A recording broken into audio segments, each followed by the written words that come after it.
Muy bien, la mayoría de los que estamos aquí somos creyentes, es decir, hemos creído en el Evangelio, hemos creído que Jesucristo es nuestro Salvador, hemos creído que tenemos la vida eterna, nuestra esperanza es estar con Dios por la eternidad, en cielos nuevos, en nueva tierra donde mora la justicia. Y sería bueno, creo yo, para todos recordar un poco de dónde es que Dios nos ha sacado y cuáles son los beneficios actuales del Evangelio. En Eclesiastés, capítulo 7, versículo 29, Eclesiastés, versículo 29, Antiguo Testamento, dice la palabra de Dios: he aquí, solamente esto he hallado, que Dios hizo al hombre recto, pero ellos buscaron muchas perversiones. Entonces, en este versículo nosotros encontramos resumido, por decirlo así, el problema del ser humano. Dios hizo al ser humano en Adán recto, sin pecado, sin esa inclinación que hoy en día los seres humanos tenemos por aquello que es desagradable a Dios. Y desde el momento en que Adán desobedece a Dios, introduce el pecado al mundo, lo que nosotros vemos es que los seres humanos hemos progresado, no solo en la técnica o en la ciencia, ¿no?, sino que hemos progresado también en el mal. Es decir, las perversiones de los seres humanos han crecido y han ido variando y reforzándose inclusive con las nuevas tecnologías. Y muchas veces cuando las personas plantean que no creen que Dios exista porque si no, no pasarían tantas cosas malas, se olvidan que los que hacen las cosas malas son los seres humanos y que Dios ha otorgado libertad de acción a los seres humanos para que hagan lo que tienen dentro suyo. Y entonces, la gran mayoría de los males que encontramos en la sociedad, sea hambre, guerra, corrupción, delincuencia, en fin, toda la gama de cosas feas que nosotros podamos pensar, siempre son hechas por los seres humanos. Y es responsabilidad del ser humano. O pretenden que Dios venga y les ataje a los seres humanos y les impida hacer, digamos, lo que ellos quieren. Si Dios se presentara delante de cada hombre o mujer que va a cometer un pecado, un acto de maldad, seguramente el ser humano se quejaría de que Dios es un tirano que no da libertad a nadie. Pues bien, Dios ha dado libertad a los seres humanos y los seres humanos han desplegado la injusticia que tienen en la sociedad que hoy en día tenemos en todas partes. Se sufren muchas injusticias por causa de la maldad del propio hombre. Bueno, alguno puede decir, sí, pero ¿y qué pasa con los desastres naturales? Pues tenemos que decir que actualmente los desastres naturales parecen estar muy relacionados con la actividad humana. Eso es otra cosa. Pero por otro lado también, la palabra de Dios dice que la entrada del pecado al mundo no solamente corrompió al ser humano, sino corrompió a la creación. Sujetó a la creación, o sea, a la naturaleza, a los animales, a las plantas, a los planetas, a las galaxias, a todo lo que existe. Introdujo el pecado, entonces, un principio de disarmonía. Aparecieron las catástrofes a distintos niveles. Entonces el pecado ha conmovido y desorganizado, por decir así, la creación de Dios.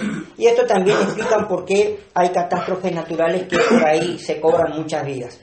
Como sea, Dios creó al hombre recto originalmente. Pero en Adán y después de él, los seres humanos buscamos muchas perversiones. Y luego nos quejamos de las consecuencias que esas cosas malas que hacen los seres humanos afectan a los propios seres humanos. Y también, de más está decir, y esto lo saben todos los ecologistas, que la actividad humana, la codicia, la ambición desenfrenada, está destruyendo el planeta y está acabando con los recursos naturales y envenenando todo.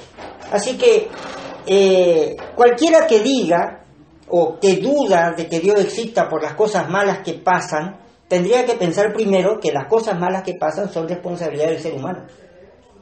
Y que si le está pidiendo a un Dios que intervenga y pare esto, para eso Dios tendría que quitarle la libertad a los seres humanos y impedirle de todas formas que hagan lo que quieran. Pero en ese caso acusarían a Dios de ser un tirano porque no le permite al ser humano ser libre. Y muchos seres humanos pensarían también que si Dios impidiese el pecado por la fuerza, muchos seres humanos pensarían que la humanidad sería más feliz si Dios dejase de intervenir y dejase que los seres humanos se arreglen por su propia cuenta.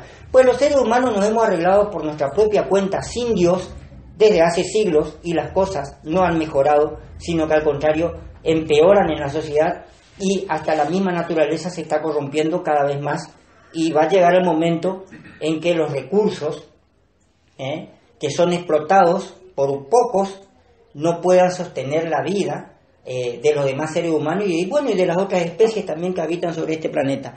El caso es entonces que esto aparte nos trajo también una consecuencia que digamos es el efecto de la aparición del pecado en la vida del ser humano. Y esto lo encontramos en Romanos, pasaje muy conocido, el libro, o sea, la carta de Dios por medio del apóstol San Pablo a la iglesia de Roma, el capítulo 3. Leemos lo siguiente, capítulo 3, el versículo 10 describe la condición del ser humano, describe cómo son las relaciones humanas, y dice lo siguiente, como está escrito, no hay justo ni aun uno. Bueno, alguien diría, bueno, está bien, Dios se queja del ser humano, que el ser humano no se acuerda de él, que el ser humano vive a espaldas de Dios. Pero fíjense lo que sigue. No hay quien entienda, no hay quien busque a Dios. Ah, sí. Esto confirma, ¿no? Dios se queja de los seres humanos de que le han olvidado, de que no lo tienen en cuenta. Luego dice, todos se desviaron, a una se hicieron inútiles. No hay quien haga lo bueno, no hay ni siquiera uno. Y uno dice, bueno, esto se ve que le molesta a Dios. Pero, como toda la gente piensa, ¿no? Viven su vida diciendo, bueno, yo con lo que hago no le molesto a nadie. Yo con lo que hago no perjudico a nadie. Esa es generalmente la primera excusa que dice la gente cuando se habla del pecado y de lo que Dios dice que es pecado. Parece que el pecado le molesta a Dios nomás, no a los seres humanos. Pero sigue la palabra y dice, sepulcro abierto es su garganta, con su lengua engañan. Vamos a parar un poquito. ¿A quién le engañan los seres humanos? ¿A Dios? Pues si Dios existe y Dios sabe todas las cosas, evidentemente con su lengua solo pueden engañar a otro ser humano. Luego, el ser humano vive un mundo de mentira y de engaño. El engaño, la mentira, es una manera muy común y muy usual en que los seres humanos se relacionan. Y esto ya no es que le moleste a Dios, sino que también termina trayendo el engaño y la mentira a la vida de los seres humanos. Acá ya estamos hablando de que el pecado no es que le molesta a Dios nomás. El pecado del ser humano molesta al propio ser humano. El pecado humano hace que la vida del ser humano se vuelva más difícil. Luego dice, veneno de áspides hay debajo de sus labios. ¿Cuánta gente ha sufrido cosas terribles por causa de lo que alguien ha dicho? O de lo que un grupo de personas ha dicho, o por causa de un discurso, o por decir algo que no se quiere que se diga. Hay una canción por ahí de los años 70, creo que dice, y te cerrarán caminos por decir lo que es verdad. Es una letra cualquiera, pero esa es una gran realidad.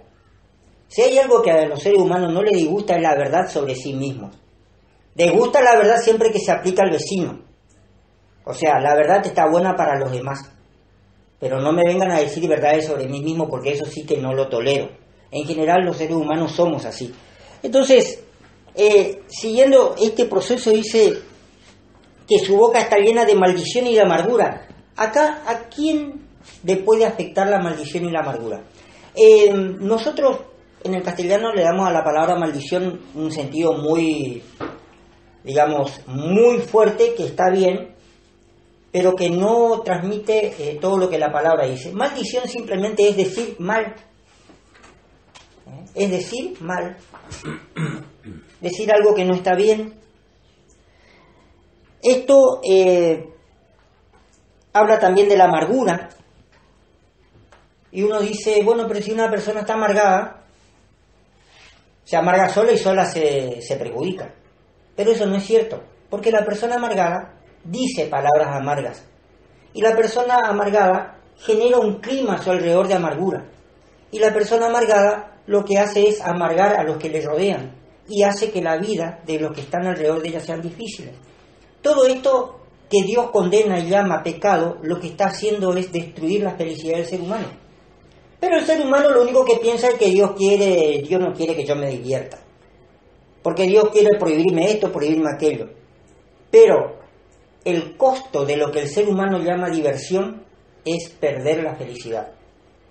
El ser humano pierde la felicidad al entregarse al pecado, al practicar el pecado. Y acá se está hablando, ¿no es cierto?, mayormente de los pecados que tienen que ver con la lengua. Hay en el interior del ser humano algo que sale por la boca. Y el Señor Jesús fue muy claro con esto: de la abundancia del corazón habla la boca. Y entonces, creo yo que en la gran mayoría de los hogares, de las casas y de los ámbitos donde hay más de un ser humano, o sea, dos o más seres humanos, los problemas arrancan siempre con lo que cada uno tiene adentro y luego sale afuera por la boca. Y entonces, cuando esto sale afuera, seguramente molesta o hiere a los que están cerca, y ahí se arma una reacción en cadena, y esto es lo que podríamos llamar un círculo vicioso, en donde hay un monto de infelicidad muy importante. Y hasta acá estamos hablando de lo que se puede hacer solamente con la lengua nomás. Y bien dice el proverbio, ¿no?, que hay hombres cuyas palabras son como golpes de espada, más la palabra de los sabios, dice, es dulce como la miel y es medicina al cuerpo y a los huesos, dice. Pero para eso la persona debe ser sabia según Dios, no sabio según el ser humano. Sin embargo, el pecado no queda solamente ahí, porque el 15, Romanos 3:15, dice: sus pies se apresuran para derramar sangre. Aquí vemos los pecados que tienen que ver ya no solamente con la agresividad o el efecto de una lengua que manifiesta la corrupción interna, la infelicidad y la insatisfacción interna que contamina a los que le rodean, sino que acá ya estamos hablando de aquellos pecados que afectan físicamente al otro. Aquí entran los golpes, los maltratos, bueno, el asesinato, los homicidios, las violaciones, los abusos. Esto de derramar sangre no es solamente matar, sino todo aquello que es un proceso que lleva o puede llevar a la muerte al otro. Incluye todo eso. Aquí, este pecado, ¿a quién le afecta mayormente? ¿Acaso a Dios le afecta que los seres humanos desplieguen su amargura hablando? A Dios no le hacen nada. Los seres humanos afectan con su lengua a otros seres humanos. ¿Acaso los seres humanos pueden matar a Dios por más que algún tonto por ahí haya escrito que Dios ha muerto? Alguien que no tenía nada que hacer con su cerebro desocupado y entonces se dedicó a fabricar alguna filosofía tonta de estas. Porque hablar de Dios siempre es un acto de fe. Tengo que tener fe de que Dios existe. Y tengo que tener fe de que Dios no existe, porque tampoco eso se puede demostrar. Entonces, cuando un ser humano mata a otro ser humano, o mata a un animal, o mata a lo que sea, pero no puede matar a Dios no le afecta esto. El pecado no es una cosa que le moleste a Dios solamente, sino que es algo que destruye la felicidad humana. Y dice bien acá las consecuencias: quebranto y desventura hay en sus caminos, no conocieron camino de paz. Un estado generalizado de intranquilidad son los efectos del pecado en la vida del ser humano. El ser humano se siente mal, se siente insatisfecho, se siente quebrantado, se siente desventurado, significa que no... Bueno, acá voy a decir una frase que es muy de acá, muy local, muy de Corrientes, Argentina, que es, no me hallo. O sea, significa, no me siento bien, no estoy como quiero. Es difícil transmitir el sentido de esa expresión, lo que somos acá lo entendemos, pero es esa sensación de desventuranza, justamente, de que la vida no tiene ningún sentido y apenas uno va viviendo día a día y no alcanza nada de lo que quiere y no obtiene nada de lo que se quiere, y aunque se consiga lo que uno quiere, igual parece que la felicidad es algo que se escapa continuamente, pero es una cosa lógica, digamos, porque es el efecto del pecado. Y dice, no conocieron camino de paz, un estado de intranquilidad dentro del ser humano es el efecto del pecado. Entonces, el pecado no es una cosa que le molesta a Dios o que le perjudica a Dios, porque a Dios no le hace nada el pecado del ser humano. El pecado del ser humano lastima y destruye a otros seres humanos. Dios no es el que quiera aburrir la vida del ser humano, pero las diversiones del ser humano, lamentablemente, lo que hacen es darle como una especie de anestesia momentánea contra las heridas que su pecado produce en los demás y reproduce a sí mismo. Y es ahí entonces donde entra el Evangelio. Si hemos creído estas buenas noticias de que Jesucristo murió en la cruz, derramó su sangre y nos limpió de nuestros pecados a los que creemos en Él, y nos dio vida nueva y nos dio ese nuevo nacimiento, significa que hemos sido librados del castigo del pecado, significa que hemos sido librados del control del pecado en la vida. Esto es muy importante. Cuando uno acepta a Cristo Jesús, el pecado ya no tiene el poder de dominarlo o controlarlo como cuando uno es incrédulo. Y repito esto, no voy a leer todos los textos, digamos, porque sería demasiado largo, pero lo que la palabra de Dios dice es que el Hijo de Dios va obteniendo victoria sobre sus pecados, sobre los pecados de su vieja naturaleza, y ya el pecado no puede dominarlo ni controlarlo al 100%. Si el pecado ha perdido el control absoluto que tenía. Y la nueva criatura que somos en Cristo Jesús, al ser fortalecido por la palabra, por congregarse, por orar y mantener comunión con Dios y con los hermanos, va ganando en fuerza y venciendo a la vieja naturaleza, como bien dice en Gálatas, capítulo 5, que dice que el espíritu codicia contra la carne y la carne contra el espíritu para que no hagamos lo que querramos. Esto significa que ya el pecado no puede manifestarse plenamente, aunque tampoco el Espíritu Santo se puede manifestar plenamente. Sin embargo, hay una victoria que el Hijo de Dios va teniendo y que eso le permite liberarse del control del pecado. Ahora, dejar de pecar es parte del arrepentimiento. Habíamos hablado de arrepentimiento en las últimas reuniones, ese cambio en el pensamiento, ese cambio que hace que nosotros pensemos como Dios piensa y que veamos las cosas como Dios las ve. En ese proceso de salir del control del pecado está la clave de aprovechar el Evangelio. ¿Por qué? Porque si yo como creyente me dejo dominar por el pecado, el Evangelio a mí no me va a servir para nada. No en este tiempo presente. Si soy un verdadero hijo de Dios, tengo la vida eterna porque eso es obra absoluta y total de Jesucristo. Él ya lo hizo por mí, así que la salvación no la pierdo. Pero si yo no escapo del control del pecado, si yo no me libro del pecado y no permito que me controle, si yo no logro esto, lo que ocurre es que no tengo gozo de salvación. No experimento el gozo de la salvación. No experimento la felicidad. no me alcanza nada de lo que tengo. Y lo que me falta es, como decirlo, la excusa para justificar lo mal que me siento, cuando en realidad me siento mal porque el pecado me sigue dominando. Ese es el problema. Entonces el Evangelio a mí no me sirve de nada en el tiempo actual. El Evangelio trae bienaventuranza, es decir, doblemente feliz es uno que vive el Evangelio de Jesucristo. Pero esto es imposible si el pecado me sigue dominando. Sigo estando en la misma condición que esta descripción que hace Romanos 3, versículo 10 al 17. ¿Y por qué? Porque el 18 dice, no hay temor de Dios delante de sus ojos. El temor de Dios es la clave de la felicidad humana.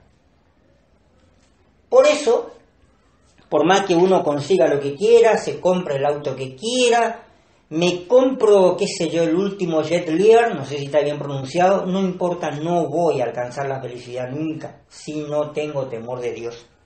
Entonces, el Evangelio es algo que nos aprovecha y trae felicidad a la vida si es que logramos evitar que el pecado nos vuelva a controlar, algo que la palabra de Dios dice que podemos hacer. ¿Por qué? Porque el Espíritu Santo está dentro nuestro, porque el amor de Dios ha sido derramado en nuestros corazones por el Espíritu Santo que nos ha dado, porque mayor es el que está en nosotros que el que está en el mundo, porque tenemos a Jesucristo dentro nuestro. Pero claro que si nos hemos desconectado de Él, ya saben cómo es el dicho. El que no sabe que es millonario, sigue siendo pobre. Ustedes saben, yo he escuchado varias anécdotas de gente que andaba mendigando en la calle y que resultaron ser, por lazos sanguíneos, parientes de gente muy millonaria que fallecieron y le dejaron su fortuna a ellos. Y entonces, cuando esto pasó en varios casos en Inglaterra y en Europa, por los medios de comunicación se difundió la muerte de un X fulano que era un multimillonario y que se estaba buscando a fulanito de tal que era el único heredero universal. Menos mal que lo encontraron al hombre y lo sacaron de la calle y se volvió millonario. Hubo otro caso, igual también, que lo buscaron, lo encontraron. Lo encontraron. No me acuerdo cuánto tiempo tardaron, pero lo encontraron. Pero lamentablemente cuando lo encontraron ya era demasiado tarde, la persona había muerto de frío. Y entonces, claro, durante el tiempo en que le estaban buscando, esta persona nunca se enteró que era millonario. Y así padeció hasta que terminó muerto. Y el creyente que no disfruta del gozo de su salvación y es un pobre espiritual. Es lo que le dice el Señor Jesús a esa iglesia en las cartas a las iglesias que encontramos en Apocalipsis, que dice, porque tú dices, yo soy rico y me he enriquecido y de ninguna cosa tengo necesidad, y no sabes que tú eres un desventurado, miserable, pobre, ciego y desnudo. Por tanto, yo te aconsejo que de mí compres oro refinado en fuego para que seas rico. Y sigue, porque ¿cuál es el problema? El problema del ser humano es que cuando uno le pregunta a alguien si es feliz, la persona puede contestar, sí, más vale, mirá, tengo un auto último modelo, tengo esto, tengo aquello. No, yo no te pregunté lo que vos tenés, te pregunto si sos feliz. No te estoy preguntando lo que tenés. O la otra respuesta, ¿eres feliz? Y entonces la persona dice, bueno, cuando tenga mi casa, bueno, cuando tenga un trabajo. No te estoy preguntando si te falta algo, te estoy preguntando si sos feliz. Y el ser humano siempre contesta con tengo o no tengo. La felicidad es un estado interno, porque a todo el mundo le falta algo, siempre. A todo el mundo le falta algo siempre. Si no es plata, es afecto. O una de las dos cosas es. O lo único que quiere es que se le trate bien. O lo único que quiere es que se le respete. O sea, siempre falta algo. Pero justamente el creyente que no disfruta de su salvación, que no tiene gozo, que no está contento, es alguien que es millonario, pero por haberse desconectado e ignorar a Cristo en su vida, no disfruta de su condición de rico heredero, por decirlo así. Entonces, en esto, en este estado de cosas, podemos leer en segunda de Pedro, el capítulo 3,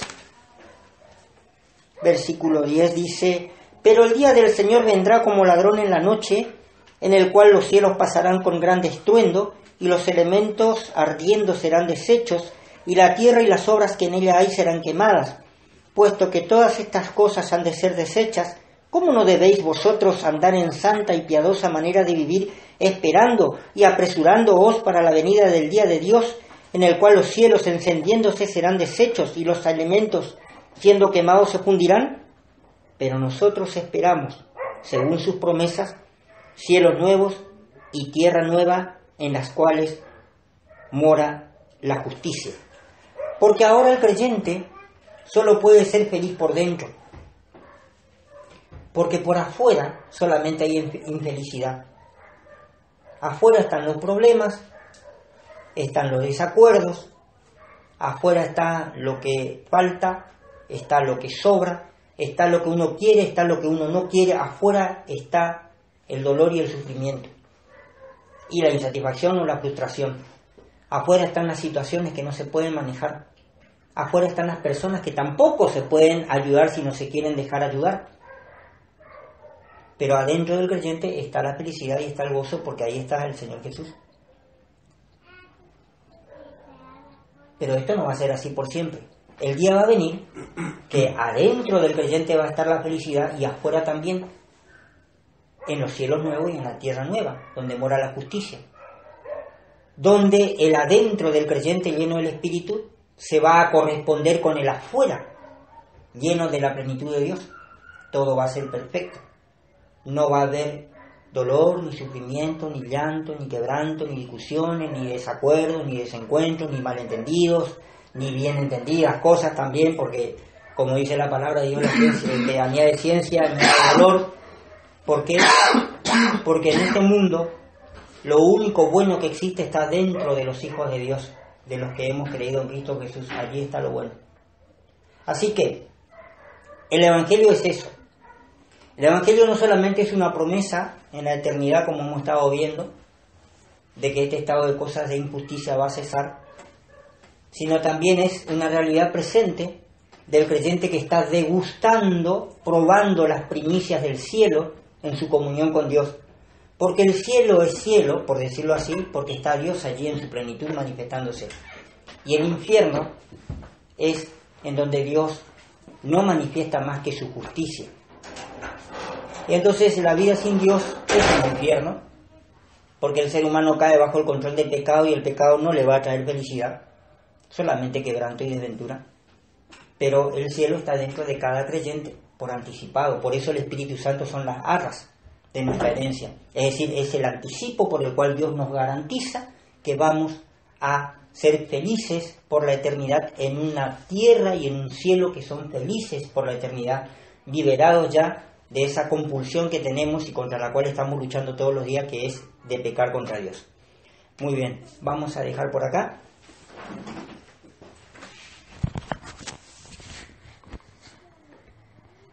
Vamos a tener una